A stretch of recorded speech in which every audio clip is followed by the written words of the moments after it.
Hello দর্শক, আজকে আমি আপনাদের ঝটপট পটল ভাজি দেখাবো। পটলগুলো একটু আঁচড়ে নিয়ে কেটে নিয়েছি, হালকা মাঝে মাঝে ছেড়েছিলাম।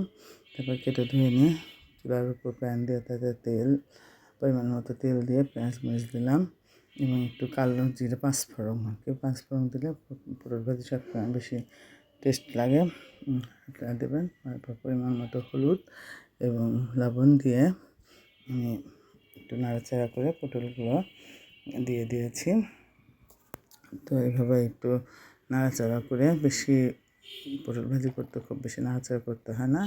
একটু ফার্স্টে একটু জোরে হিট দিয়ে পরে লো হিটে রেখে একটু ভাজবেন, দেখবেন পটল ভাজিটা খুব টেস্ট হবে। তো এভাবে আমি পটল ভাজিটা করেছি। আবার একটু নাড়াচাড়া করে ঢেকে দেবো এবং দেখবেন যে খুব তেল ছেড়ে যাবে এবং খুবই মজা। আপনারা এইভাবে পটল ভাজি করবেন, একটু পাঁচফোড়ন তেলের উপর সম্ভার দিয়ে। তো এরকম করে পটল ভাজি করলে খুব ভালো লাগে। আপনাদের কেমন লাগলো করে খাবেন।